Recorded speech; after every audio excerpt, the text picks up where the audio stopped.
Yields back. The gentlewoman from Missouri, Ms. Bush, is now recognized. St. Louis, and I thank you, Chairwoman Maloney, for convening this urgent hearing. Within minutes of the far-right Supreme Court's decision to overturn Roe and Casey, my home state of Missouri was the first state to enact its trigger law and ban abortion care. And despite the wrong information provided by my colleagues on the other side, there are state laws that prosecute people for performing their own abortions, which includes trans men. So trans men, more than women, trans men and non-binary people do become pregnant.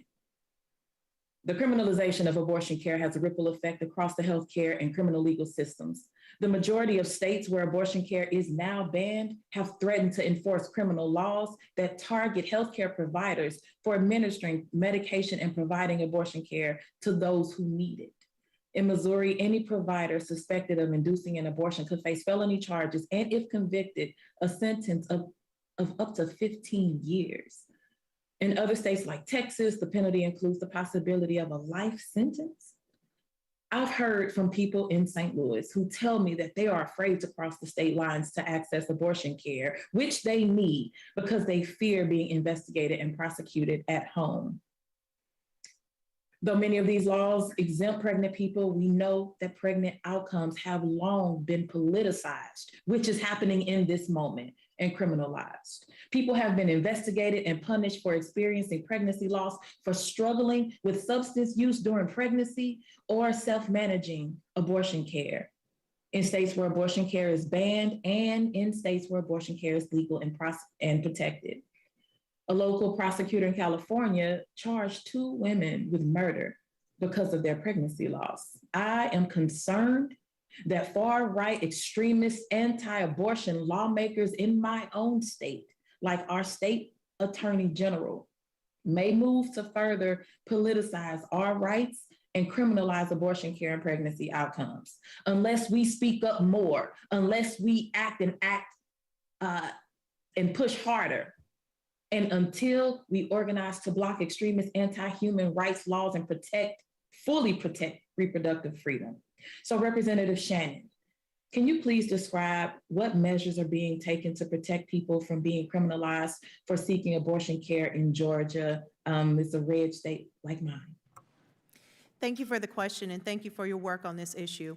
Yes, we've had DAs in Georgia as well as local municipalities come out and say that they will not use government funds to prosecute folks or to investigate folks for having had an abortion should Georgia's 481 law go into effect, which would effectively outlaw abortion. And so I'm glad that you mentioned about what is going on with criminalization, because we also at the same time have DAs across the country who are hyper aggressive about finding ways, bending and twisting the law, using other laws to actually criminalize folks. And we do know that there has been an uptick of criminalization of miscarriages across the country.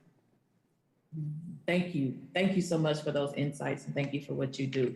Ms. Goss-Graves, can you please explain how the criminalization of abortion creates a public health emergency? So abortion care is both effective and safe.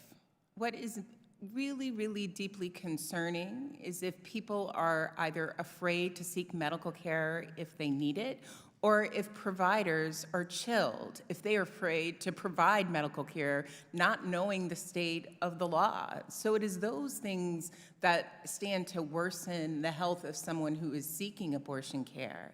And the other thing that we know is that carrying a pregnancy to term and childbirth is inherently risky, especially for Black women. The maternal mortality rates are extremely high. So none of these laws will do anything to aid that and will only worsen those outcomes. Thank you for that clarity. We appreciate that. As our witnesses have extensively described, the impact of this devastating Supreme Court ruling will fall hardest on Black, Brown, and Indigenous communities, people with disabilities, undocumented people, queer and trans folks, youth, and the most marginalized members of our society.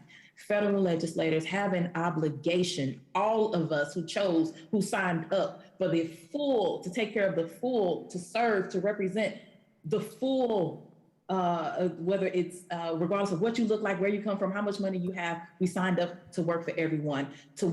We need to work in lockstep with our state and local counterparts to protect access to reproductive health care for everyone, regardless of where they live. Thank you. The gentlelady's time has expired.